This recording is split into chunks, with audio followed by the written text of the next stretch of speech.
Hi, I'm Emily. And I'm Clark. On Sailing Vessel Temptress. We live aboard this antique sailboat. We're currently in the Dominican Republic. And this is our adventure log for October and November 2020. Hi, I'm Emily. And I'm Clark. We opted out of a typical American life to live more independently, frugally, and off the grid. We currently travel the world aboard our antique sailboat named Temptress. Each month, we sit down to tell you where we are, what we're doing, share the best and worst moments, answer questions, and tell you exactly how much it costs us to live this life. This is our adventure log for October, November 2020.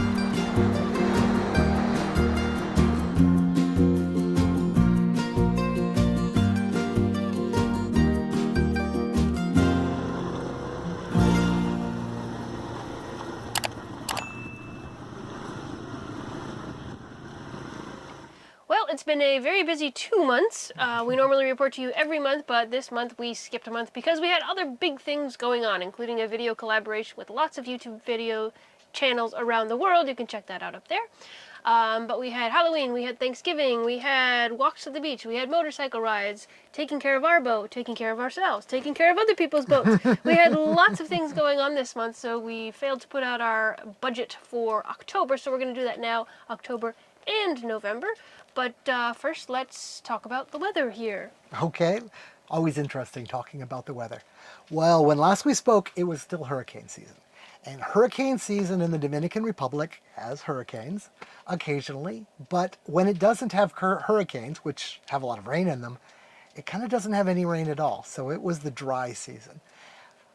It was getting really desolate dry. All the grass was dying. The farmers were drying off their cows so they wouldn't require as much food and water, to keep them alive. I guess it's a common thing here, but that was happening. So you couldn't get fresh milk. Now it's the rainy season, so it's a very different thing. We have rain, not a huge amount, but enough that it's noticeable. That's why we're inside today. Less solar. Yes, there's more cloud with that rain, and also, it's winter, so the sun is lower, so we have less solar. But that turned out pretty good. Our big consumer of solar was the water maker and our air conditioning system. We still can use it when we want to, and we use it for bugs because it's so much cooler that it doesn't have to work very hard, so it kind of all evens out. The water maker, we were using it even though we were in this kind of icky water in here, but it was okay on the water maker. It's just I had to clear filters like every week. It was just too much. So we've now hired a guy to come by once a week or so to fill up our water tanks. And because it's rainy, we get lots of free water now. We built a new awning this season to replace the old one that got destroyed during that big storm. We're still kind of doing the last tailoring. Got some of the rain collection features turned on now. So right now there's bits of string that kind of guide the rain down into buckets, but that's a pain in the butt. I'm going to be doing something, oh that's a good sound. I'm going to be doing something with little tiny funnels and toggles and tubing. So it'll go right into our tanks directly, but that'll be for maybe the awning video. So what happens here is water kind of collects at this last bit because the string is pulling down, and the water comes out through the hole. I just have like a key up here just to toggle to hold the string. And water being what water is, its surface tension holds it on the string and it ends up right in this bucket. I'll help it get a little bit more just now. It's almost magic how that works. Even when it comes out really fast, it tends to want to follow the string. Been sailing quite a while, and there's lots of little things that make life better. One of them is having good wash tubs. Wash tubs are more handy than you would think. We do laundry in them, of course. We collect rainwater in them. Sometimes you're washing parts. It's just all kinds of stuff that having a big bucket is a handy thing. Well, throughout the years I've tried lots of different wash tubs, and they're usually solid things.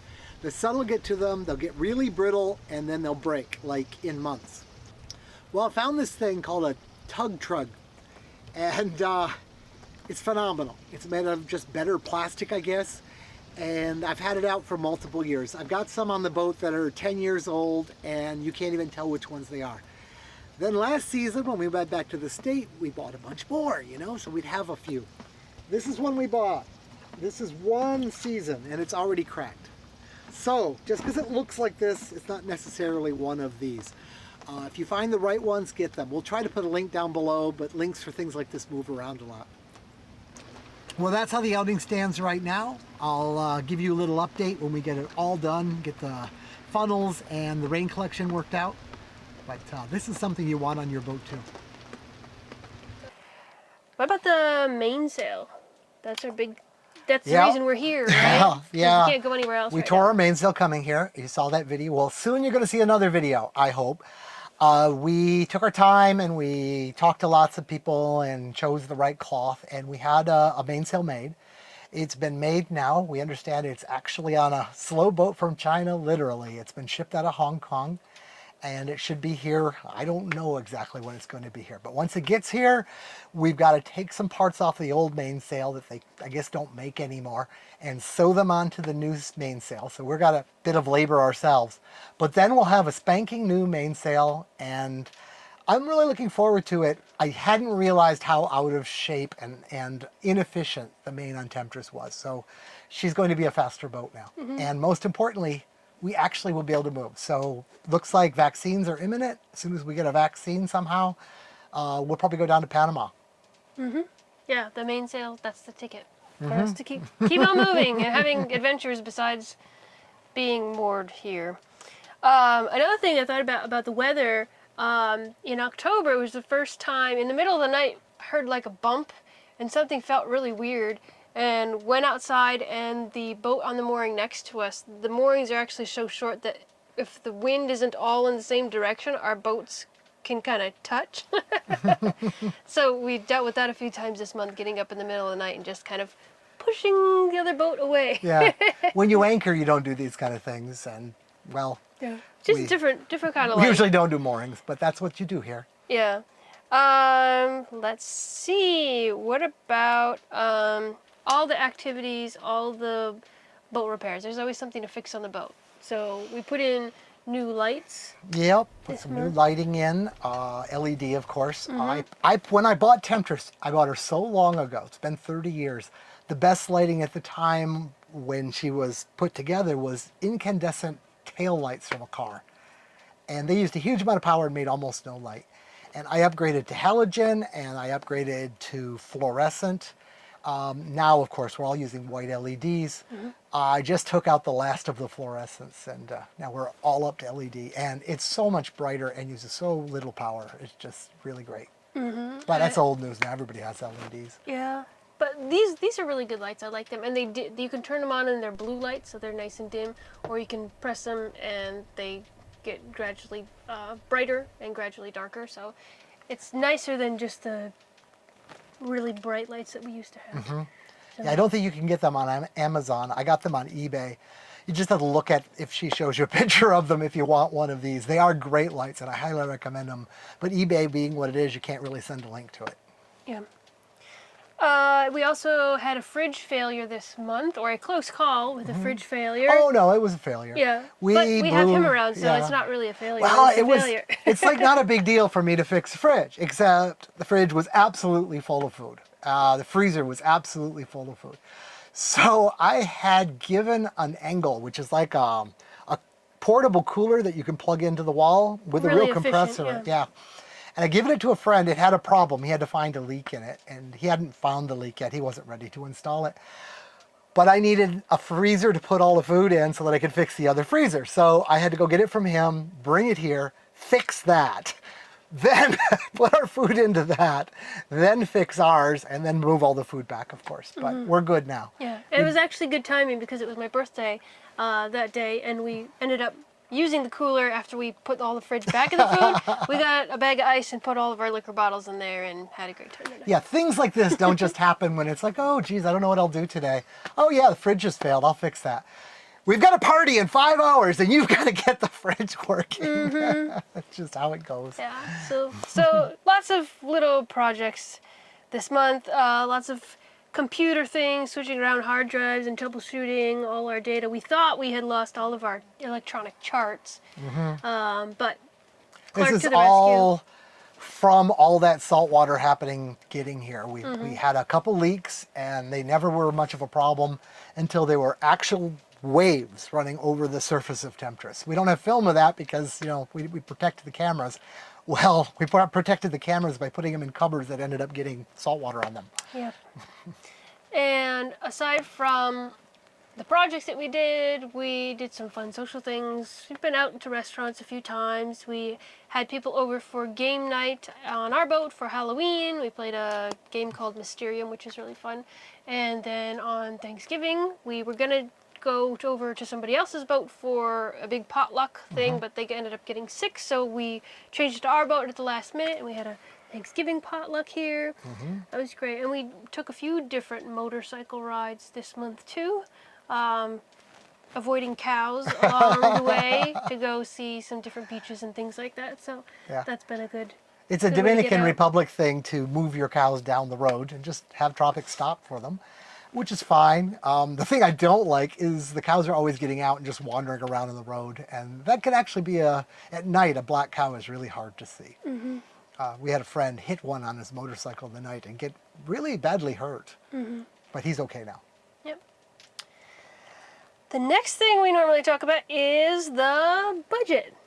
Okay. I'm going to toss it over to Emily, who sits at the nav station, to talk about the budget. Thank you for that introduction, Emily and Clark. Let's talk about the budget. And as we mentioned, we're not going over 1 month of budget, we're going over 2 months of budget because we skipped October. Our monthly budget is normally $1,000 a month. We're going to go with the budget of $2,000 a month for 2 different months. Our first category of expenses is food, which includes groceries. We spent a total of $609 on groceries over these 2 months. We spent about $62 going out to restaurants, and we did a restock of our wine and liquor when we went to Puerto Plata in October. That came out to $131. We are not paying for trash or laundry or marina costs this month, but we are paying for water. So these 2 months, the total was $70 for water. Again, it's rainy season now, so we're going to be collecting a lot more of our own water.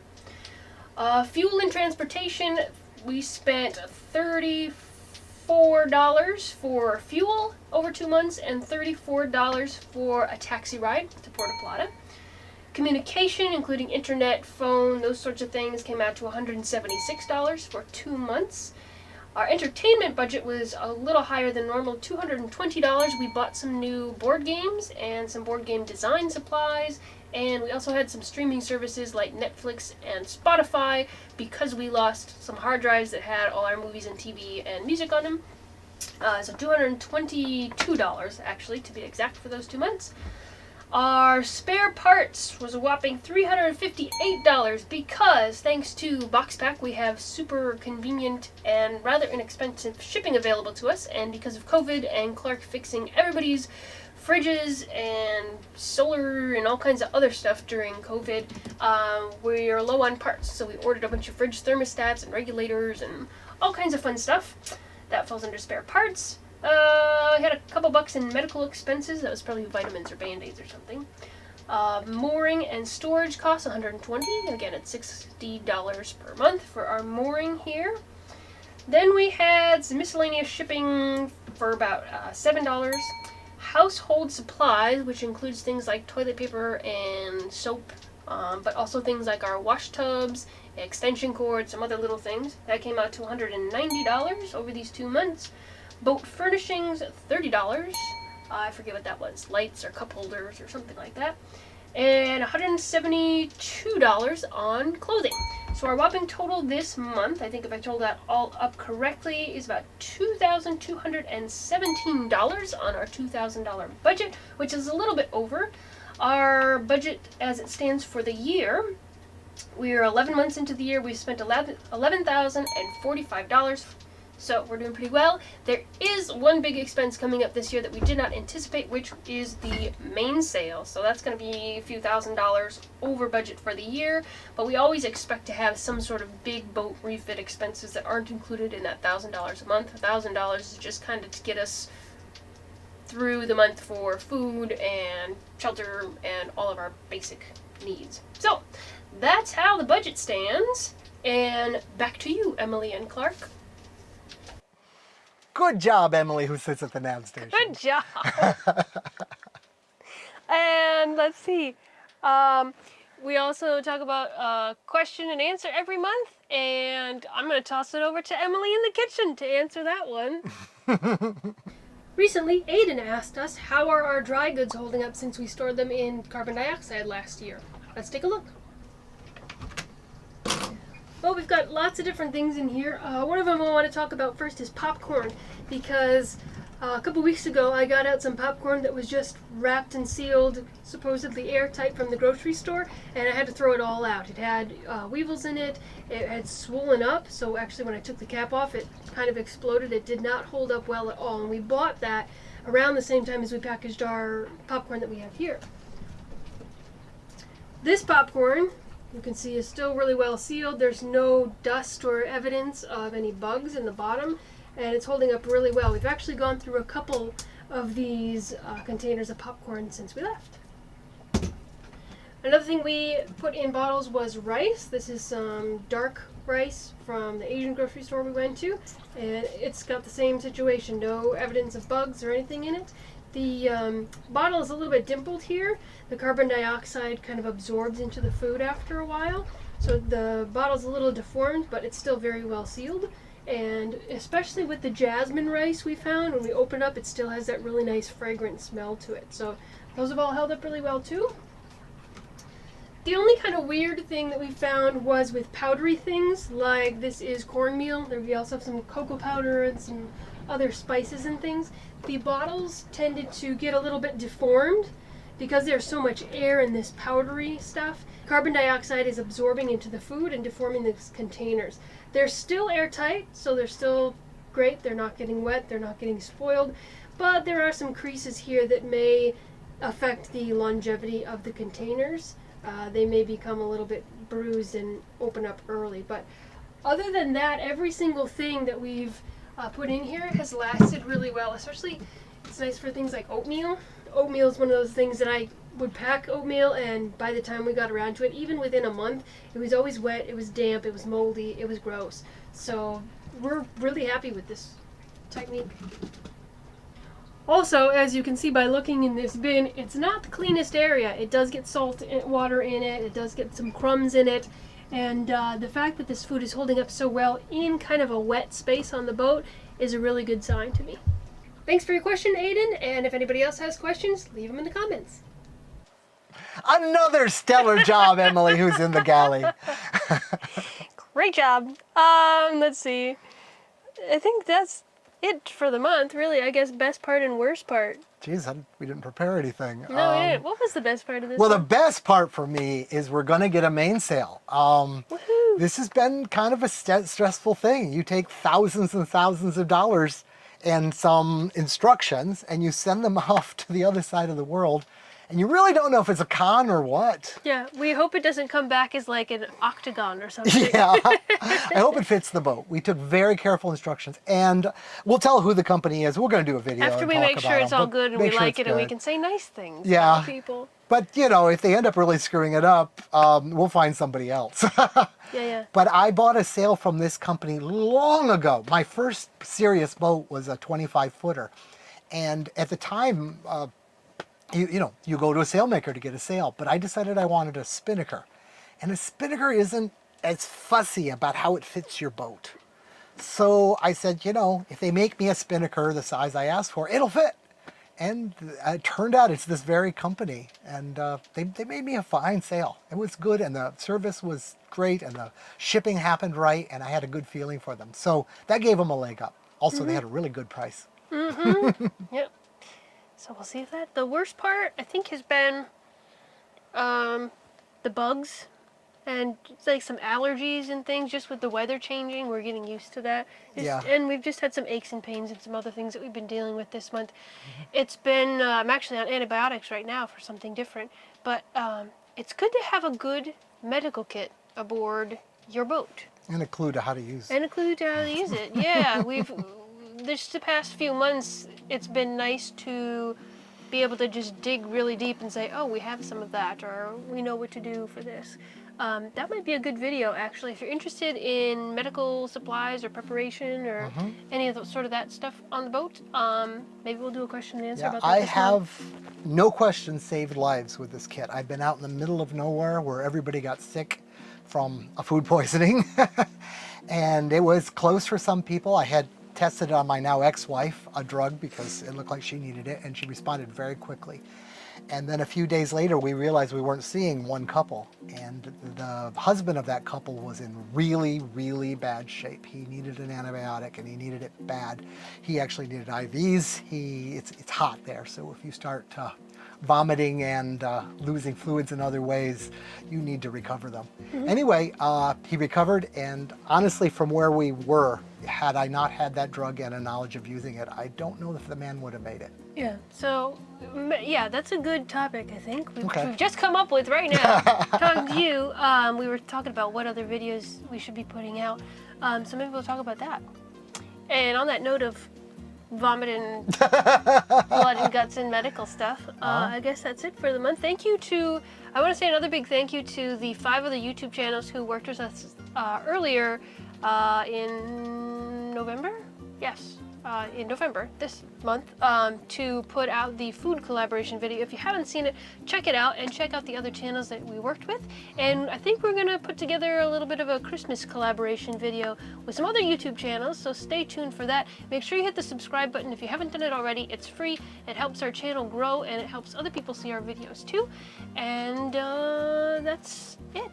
Thumbs up. Thumbs up, like, comment, subscribe, all those other things, and Cool. we will talk to you next week. We'll talk about something, and next month we're going to talk about all the same stuff again, but we're going to give you the entire yearly breakdown of every dollar we spent in 2020, what we spent it on, and let you know how much we spend to live this frugal, Yeah. kind of awesome You life. might live differently, but it should give you kind of a mark to have an idea of what it costs to live this life, Yeah, very cool. more or less. All right, thank you, and we will talk to you again soon. Bye-bye. When we met, we knew that we did things differently, but with no regrets, both living life authentically. So we packed up this antique boat to make a life upon the sea. For the worse and for the better, to live a life full of adventure. Emily and Clark's adventure.